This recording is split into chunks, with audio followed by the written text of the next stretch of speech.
salve, meu querido aluno, minha querida aluna! Trabalhando a partir deste instante o item 2 do edital.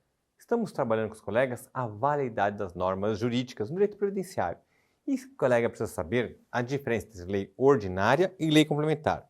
Já dissemos que lei ordinária é de mais fácil aprovação, lei complementar é mais difícil aprovação. Essa é a questão do quórum.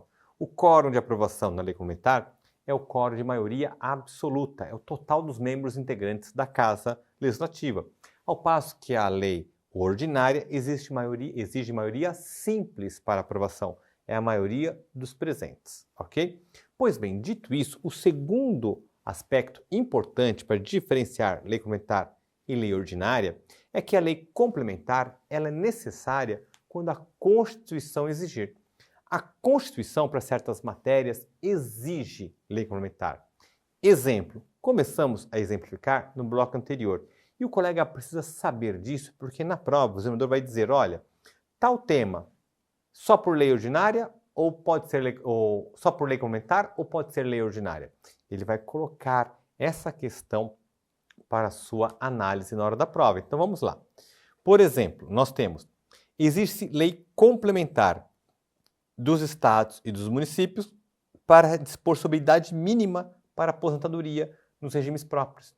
Então, a idade mínima para a aposentadoria em regime próprio estadual e municipal será por meio de lei complementar estadual ou municipal do respectivo ente federativo, ok? Então, se exige lei complementar, não pode ser lei ordinária. Na prova, o examinador vai colocar em regime próprio estadual ou municipal, basta a lei ordinária para dispor sobre a idade mínima para os servidores públicos se aposentarem. Errado. Precisa de lei complementar, certo? O artigo 40, parágrafo 4º da Constituição, diz que exige lei complementar do respectivo ente federativo, então da União, dos Estados, Distrito Federal e municípios. Precisa de lei complementar para quê? Para dispor sobre idade e tempo de contribuição diferenciados. Então, para dispor de uma idade ou tempo de contribuição diferente para servidor público com deficiência, para policial, para servidor público exposto a atividades especiais. O que é exposto a atividades especiais? O servidor público que trabalha exposto a agentes químicos, físicos ou biológicos que prejudiquem a saúde ou a integridade física. Pode se aposentar com menos tempo. Quanto é esse tempo? É uma lei complementar do respectivo ente federativo, estadual, municipal ou federal, ok? Tem a lei de responsabilidade previdenciária, que também se exige seja uma lei complementar. Também se exige. A lei de responsabilidade também é uma lei complementar. E temos aqui exigência de lei complementar, artigo 195, parágrafo 11 da Constituição, que para dispor sobre remissão e anistia. O que é remissão e anistia? Quem está devendo contribuição previdenciária, para que o Congresso possa perdoar, ok? Somente por meio de lei complementar. Não pode uma lei ordinária perdoar ninguém, somente lei complementar pode perdoar dívidas de empresas, por exemplo, ok? Artigo 201, parágrafo 1º. Somente lei complementar que pode dispor sobre requisito de aposentadoria diferente para segurado com deficiência. Então, o segurado da Previdência, Regime Geral e INSS, que tem alguma deficiência e trabalha. Às vezes a pessoa é cega e está trabalhando numa empresa, A pessoa é cadeirante e trabalha numa empresa. Ele não precisa trabalhar o mesmo número de anos que uma pessoa que não é deficiente. Ele trabalha menos tempo, de acordo com uma lei complementar que foi editada. Tem que ser lei complementar para dispor sobre pessoa com deficiência e também trabalhadores expostos à atividade especial. O que é atividade especial? Como eu disse no serviço público, também na iniciativa privada, é aquele trabalhador que está exposto a agentes químicos, físicos ou biológicos que prejudicam a sua saúde, sua integridade física. Então, o trabalhador que está exposto, por exemplo, num ambiente ruidoso, prejudica a sua audição. Para ele vai se aposentar com menos tempo, de acordo com o que dispõe uma lei complementar, ok? Também funções de magistério. Também dispõe a Constituição que uma lei complementar que vai dispor sobre requisitos de aposentadoria para funções de magistério. Então, também uma lei complementar. Vamos ter também benefícios de cobertura de benefícios não programados. O que é benefício? Que são benefícios não programados? Então, disciplinar a cobertura de benefícios não programados. São benefícios que não dá a pessoa se programar. Chamamos benefícios de risco, como é a aposentadoria por invalidez, por exemplo. Hein? A pessoa pode ficar inválida amanhã ou depois, ninguém sabe se vai acontecer, né? Então, disciplinar a cobertura desses benefícios por lei complementar é o que exige a Constituição. E vedações de regras e condições para acumulação de benefício. Receber mais do que um benefício, as hipóteses de permissivas e negativas serão previstas em lei complementar, dispõe o artigo 201, parágrafo 15 da Constituição, certo? Então, o que é importante? Esses aspectos que eu passei para os colegas, hein, são hipóteses que podem cair na prova dizendo, olha, para dispor sobre a aposentadoria segurada pessoa com deficiência, basta a lei ordinária, certo ou errado? Aí o colega vai ter que lembrar, pessoa com deficiência, a Constituição exige lei complementar, não pode ser lei ordinária, está errado o enunciado. Entendido? Certo? Para disciplinar vedações e regras e condições para acumular benefícios, só lei complementar, não pode lei ordinária. De acordo com a Constituição, é isso que o colega tem que lembrar e responder na sua prova. Certo? Entendido? Pois bem, com isso nós fechamos a validade das normas. Entendemos que uma norma para ser válida tem que ser editada pela pessoa competente e ser utilizado o instrumento normativo correto. Então só será válida uma lei ordinária se respeitou o quórum adequado para aprovação da lei ordinária. Só será válida a lei ordinária se aquela norma trabalha uma matéria que não se exige lei complementar. Porque se for exigida a lei complementar pela Constituição, a lei ordinária não será válida. Okay? Então, por exemplo, aqui, para dispor sobre a aposentadoria de segurado pessoal com deficiência, não vale uma lei ordinária, só uma lei complementar. Ok? Entendido? Pois bem, com isso nós fechamos. Vamos para o próximo item, que é a vigência das normas. Vigência. Vigência é o momento a partir do qual a norma pode produzir efeitos. A norma só pode produzir efeitos a partir da sua vigência. Antes de ser vigente, ela não pode ainda produzir efeitos. Então, vigência é algo importante, que a gente não pode confundir. Existe a sanção presidencial, o dia que o presidente fala, olha, eu concordo com esse projeto de lei. Existe a publicação. Existe a publicação da lei. E existe a vigência da lei, ok? Então não podemos confundir, são três momentos diferentes. A vigência, a possibilidade de produção de efeitos, enquanto não estiver vigente, não possui força suficiente ainda, ela não deve ser respeitada ainda, não tem força para ser respeitada, para impor o seu respeito, e ela não revoga nenhuma outra norma incompatível, enquanto não for vigente. A partir de quando uma norma está vigente? Tem a publicação da lei, existe a sua vigência. Ela pode estar vigente desde a publicação, ou pode estar vigente 10 dias depois, 20 dias depois, 30 dias depois, 60 dias depois, 90 dias depois, um ano depois. Então, é a própria lei que vai dispor a partir de quando ela está vigente. Então, pode ser no dia da publicação? Pode, mas não necessariamente na data da publicação, ok? Então, o presidente da República, depois que sanciona, a norma vai ser publicada. E na própria norma, na própria lei, vai estar escrito quando ela entra em vigor. Vamos ter os dizeres interessantes. A Lei Complementar 195 dispõe sobre a vigência, dizendo que a vigência da lei será indicada de forma expressa. Então, a própria lei que vai indicar quando que ela estará vigente, de modo a contemplar prazo razoável para que dela tenha conhecimento, reservada a cláusula entre vigor na data da publicação para leis de pequena repercussão. Então, entre vigor na data da publicação, a regra é para leis de pequena repercussão. Por exemplo, o Congresso Nacional aprova uma lei. Fica aprovado o Dia do Milho, dia 25 de março, é o Dia do Milho em âmbito federal. O Dia do Milho é uma lei de repercussão, vai abalar as nossas vidas, que a gente tem que se preocupar muito? Não. Então é uma lei que pode entrar em vigor na data da publicação, sem problema algum. Que é uma lei de pequena repercussão. Só fixou um dia para comemorar o Dia do Milho, por exemplo. Não tem nada demais essa lei.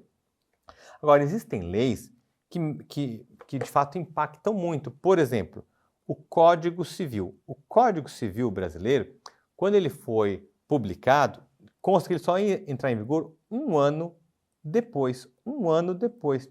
Então, só um ano depois, foi um ano, bem, para que ele entrasse em vigor. Esse período da sua publicação até um ano, a gente chama-se de vacatio legis. O que é vacatio legis? A lei ainda não vale. A lei ainda não vale, ela existe, foi publicada, mas não vale. Ninguém é obrigado a cumprir, ela ainda não vale. Ela só fica válida depois que ela entra em vigor. Que no caso do Código Civil, que são mais de 1000 artigos, regulamenta toda a vida de todas as pessoas, deu-se o prazo de um ano para todo mundo conhecer, começar a divulgar, falar sobre o Código Civil, para depois de um ano que todos conhecessem, começasse a aplicar o Código Civil, ok? Então nós vamos ter aqui que estabelece o prazo para entrar em vigor. Exemplo, 15 dias, um prazo de 15 dias. Como se contam 15 dias? Nós vamos ter aqui dizendo que a contagem do prazo fixado para entrar em vigor tem que incluir a data da publicação. Então, o dia da publicação nós incluímos na contagem. Contamos o dia da publicação. Então, nos fala, esclarecendo que se fará a contagem com a inclusão da data da publicação e do último dia. Então, nós incluímos o dia da publicação e do último dia, ok? E vai entrar em vigor no dia seguinte. Vamos ver. Por exemplo, temos aqui uma medida provisória que dizia que entrava em vigor 15 dias a partir da publicação. Então, 15 dias a partir da publicação. Ela foi publicada dia 30 de dezembro. 30 de dezembro conta. Entra 30 de dezembro. Dezembro 11. Aí tem o dia 31 de dezembro, dia 1º, dia 2, dia 3, dia 4, dia 5, dia 6, dia 7, dia 8, dia 9, dia 10, dia 11, dia 12, dia 13. Dia 13 conta também. Ou seja, ele passa a entrar em vigor a contar do dia 14. 14 de janeiro que entrou em vigor. Porque conta, isso é importante. O dia da publicação entra na contagem. Se fala que é 15 dias depois, 10 dias depois, o dia da publicação é para contar o dia da publicação da norma da lei, certo? Pois bem, nós temos a Lei de Introdução ao Direito. A Lei de Introdução ao Direito. A Lei de Introdução ao Direito diz, olha, as leis têm que estabelecer quando elas entram em vigor. Mas e se a lei não disser nada, ficar quieta, como é que fica? A Lei de Introdução ao Direito fala, olha, 45 dias. Se não disser nada, ela entra em vigor depois de 45 dias. Então, isso o colega tem que saber. A lei previdenciária entra em vigor na data nela definida. Se a lei nada disser, ela entra em vigor 45 dias depois. Então, se ela nada disser, não tiver nenhuma previsão sobre quando entra em vigor, entrará em vigor 45 dias depois. A emenda da Reforma da Previdência. A emenda constitucional 119 da Reforma da Previdência pode ser indagada na prova. Então, atenção, coloca um asterisco. Quando que entrou em vigor a emenda da Reforma da Previdência? Entrou em vigor na data da publicação. O artigo 36 da emenda diz: esta emenda constitucional entra em vigor na data da publicação. Bem, então, na data da publicação, que foi em novembro de 2019, dia 13 de novembro de 2019, entrou em vigor a Reforma da Previdência, na data da publicação, ok? A Reforma da Previdência, que é a emenda constitucional 103 de 2019, a emenda da Reforma da Previdência, entrou em vigor na data da publicação, salvo dois aspectos. Os aspectos tributários, que entrou em vigor no dia 1º do quarto mês subsequente. No dia 1º do quarto mês subsequente. Foi publicada dia 13 de novembro de 2019, a Reforma da Previdência. Ela entrou em vigor no dia 13 de novembro, salvo com relação a aspectos tributários. Os aspectos que mudaram as alíquotas das contribuições previdenciárias. Que entrou em vigor quando? No dia 1º do quarto mês subsequente. Qual é o quarto mês? Dezembro, janeiro, fevereiro, março. Dezembro, janeiro, fevereiro, março. A partir de 1º de março, que é o quarto mês subsequente, que entrou em vigor as normas tributárias, ok? Então, as normas tributárias entrou em vigor no 4º mês subsequente. Aqui, o que a Constituição fez foi seguir uma regra que nós temos para as contribuições previdenciárias. As regras é que as contribuições previdenciárias, toda vez que houver alteração nas contribuições, for instituído ou modificado um tributo, as contribuições previdenciárias só entram em vigor 90 dias depois. Então, para a contribuição previdenciária, por que essa preocupação? Porque contribuição previdenciária mexe no bolso do trabalhador, mexe no bolso das empresas. Não pode o Congresso falar, olha, vamos dobrar a contribuição previdenciária? Vamos. A partir de quando? A partir de amanhã. Aí você acorda, abre o jornal e está lá dizendo que já vai ter que pagar hoje o tributo o dobro. Não, não pode. A Constituição fala, olha, se for aumentar tributo, só depois, tem que publicar a lei, depois publicar só 90 dias depois, que é válido o aumento. Antes de 90 dias, não. Ok? Então, para a contribuição previdenciária, quanto tempo depois que um aumento é válido? Só depois de 90 dias. Antes de 90 dias não pode ser cobrado nenhum aumento do tributo, só para depois de 90 dias, certo? Então, o que aconteceu? Com a emenda 103, nós tínhamos alíquotas de contribuição previdenciária. Na Previdência, o trabalhador pagava alíquota de 8%, 9% ou no máximo 11%. A emenda da reforma da Previdência mudou para 7,5%, para 7,5%, 9%, 12% e 14%. Veja, aumentou até 14%. A partir de quando entrou em vigor? Pela regra dos 90 dias, teve que aguardar. Então, por isso que foi no dia 1º do 4º mês seguinte. Então, foi publicada em novembro de 2019 e só dia 1º de março de 2020, ok? A outra exceção, além dos tributários, a emenda da reforma diz que também com relação aos regimes próprios. Os regimes próprios tiveram um prazo, ok, para estabelecer por meio de lei quando passaria a ser válida as regras da Previdência. Então, houve um prazo diferenciado para os regimes próprios, estaduais e municipais. Okay? Então, tirando os regimes próprios, estaduais e municipais e os aspectos tributários, tudo mais entrou em vigor na data da publicação a emenda da reforma da Previdência, certo? Então, com isso, nós falamos sobre vigência. Então, vamos recapitular. O que eu quero com o seu caderno? Nós falamos sobre validade. Uma norma, para ser válida, tem que ser editada pela pessoa competente e utilizado o instrumento normativo adequado. Um exemplo é lei complementar e lei ordinária, que a Constituição exige lei complementar para certas matérias. Não pode ser utilizada lei ordinária. 2. Falamos sobre vigência. O que é vigência? Vigência não só no direito previdenciário, mas para todo e qualquer direito. Vigência é a partir de quando a norma começa a produzir efeitos. A partir do momento que ela começa a produzir efeitos, ela está vigente. A vigência tem que estar marcando na própria norma. A norma pode marcar, por exemplo, que a vigência está na data da publicação. Ela pode ser publicada e já estar vigente. Ou ela pode estar vigente algum tempo depois, 30 dias depois, 15 dias depois, 20 dias depois. Esse período entre a vigência, entre a publicação e a vigência, é chamado de vacatio legis. A norma fica vacante, fica vaga, ainda não é aplicada, ok? E nós vamos ter que, de acordo com a lei de introdução ao direito, se a lei ficar quieta, não disser nada quando ela entra em vigor, como é que fica? Ela entra em vigor 45 dias depois. Entra em vigor 45 dias depois, ok? Então será uma vacatio legis de 45 dias, certo?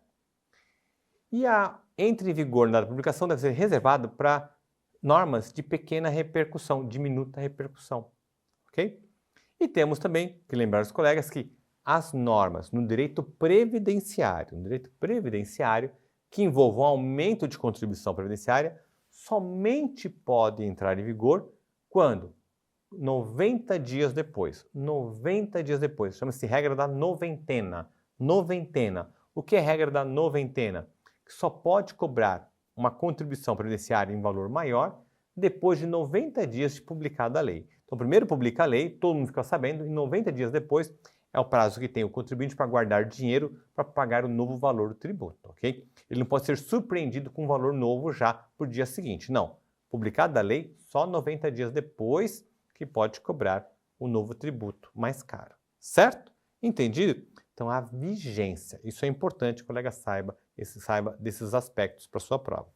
Vamos agora falar da eficácia. Eficácia das normas previdenciárias. O que é ter eficácia? Eficácia é a possibilidade concreta de produção de efeitos. Então, é o atributo necessário para a produção de efeitos concretos. Então, veja só, para a gente entender. Tem normas constitucionais de eficácia. A eficácia das normas constitucionais é chamada de norma de eficácia plena, eficácia contida e eficácia limitada. Então, vamos lá. Aqui eu vou mencionar para os colegas, é algo que a probabilidade de incidência é pequena, mas não custa saber, ok? Não custa saber. Em concurso do INSS, a probabilidade é pequena, mas em outros concursos existe, mas do INSS é menor. O que quer dizer? Que tem a Constituição Federal tem normas. Na Constituição Federal tem normas que se chamam de eficácia plena, ou seja, o que está na Constituição tem que ser cumprido, ponto final. Mas tem normas de eficácia contida, ou seja, está escrito na Constituição, mas dependem de uma lei. É a lei que vai ali dispor, assim como normas de eficácia limitada, são dependentes de lei. E norma de eficácia limitada não produz nenhum efeito enquanto não existir a lei. E a norma de eficácia contida produz efeitos, mas a lei pode reduzir esses efeitos que são na Constituição. Vejam só, vamos entender um pouco melhor. Norma de eficácia plena. O artigo 201, parágrafo 1º da Constituição diz que é vedada a adoção de requisitos e critérios diferenciados para conceder benefício. Nenhuma lei em nosso país pode criar um critério diferenciado, falando, olha, quem é bancário vai se aposentar com menos tempo, menos idade do que quem trabalha na indústria. Quem trabalha na indústria, por exemplo, não pode estabelecer nenhum requisito diferenciado para se aposentar. Não pode, ok? Está na Constituição, então não é possível nenhuma lei desrespeitar isso. Uma norma de eficácia plena, essa norma constitucional já é válida e deve ser aplicada e observada. Se alguma lei não observar, a lei será inconstitucional, certo? Mas vamos ter normas de eficácia limitada. O que é eficácia limitada? Não produz efeitos ainda, precisa de uma lei. Então a Constituição fala, olha, nos termos de uma lei complementar, então precisa de uma lei complementar, vai ser possível estabelecer idade e tempo de contribuição diferente para as aposentadorias. Uma lei complementar vai poder estabelecer requisito diferenciado para a aposentadoria de alguns segurados, que seja pessoa com deficiência. Precisa de uma lei complementar. Então, somente a partir de uma lei complementar. Enquanto não houver a lei complementar, não pode exercer esse direito. Precisa da lei complementar, certo?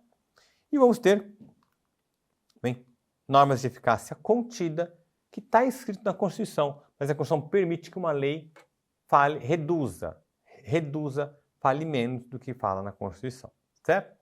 Pois bem, vamos agora falar da aplicação das normas previdenciárias. Esse tema é importante. Esse tema aqui, para ser exigido no concurso público do INSS, é extremamente provável. O que nós vamos ter? Aplicação das normas. Quando nós falamos de aplicação das normas, falamos de direito adquirido, é um dos itens. Ou seja, a lei no tempo. Existe o tempo, vai ter, por exemplo, uma lei A. Vai ter uma lei A e depois, passado algum tempo, vai ser publicada uma lei B. Ok? Aí é saber, a pessoa vai se aposentar com base na lei A ou na lei B? Com base em qual lei? Aí entra o primeiro aspecto, que é direito adquirido. Se existe a lei A e a pessoa já preencheu os requisitos, com base na lei A, já preencheu os requisitos, mas continuou trabalhando. Aí veio a lei B. E a lei B exige mais requisitos. Nesse caso, ele já pode se aposentar ou não pode mais porque tem a lei B? Como é que fica? Por exemplo, vamos supor que na lei A fala, olha, pode se aposentar quem tem 60 anos de idade. Ok? Ele completou 60 anos de idade, mas ele não se aposentou. Aí, passados alguns meses, a gente está da lei B, fala, olha, 62 anos de idade para se aposentar agora. Veja, ele já tinha, antes da lei B, ele já tinha 60 anos de idade. Ele já tinha 60 anos. Mas, na hora que ele foi no INSS, a lei que está vigente fala 62. E ele não tem 62 ainda. Ele vai poder se aposentar ou não vai poder se aposentar? Chama-se direito adquirido. Ele completou 60 anos, estava vigente a lei que exigia 60 anos. Então, Então ele já tem direito de se aposentar. Ele não precisa ter exercido esse direito. Ele não precisa ter ido até o INSS e se aposentado. Não. Ele já tem direito. Falamos, já tem direito adquirido. Ok? Se, na hora que ele resolver ir no INSS, a lei mudar, essa lei nova não atinge. Porque ele já tinha direito adquirido. Ele já tinha 60 anos de idade, de acordo com a lei que estava vigente. Então ele não precisa temer a lei nova. A lei nova não alcança. Alcança as pessoas que não tinham direito adquirido. Vamos falar sobre a eficácia, a aplicação das normas previdenciárias no tempo, no próximo bloco, porque é extremamente importante. Então vamos fechar esse bloco, mas antes eu quero saber se o colega já foi lá no meu Instagram, @hermes_alencar, dê um curtir, dê um seguir, mandou uma mensagem para esse professor. Se está gostando, o item 2 ele é um pouco mais pesado do edital. Os próximos itens serão maravilhosos sobre benefícios previdenciários, carência, qualidade, o colega vai adorar. Este, de fato, é um pouco mais pesado, ele é muito teórico, ok? Por isso são poucas questões na prova, mas questões que são determinantes para o colega gabaritar, ok? Então vamos lá, ânimo, alegria e vamos rumo em passos fortes e certos em direção à aprovação. Gabaritar, esse é o objetivo, ok? Bons estudos, um forte abraço, sucesso!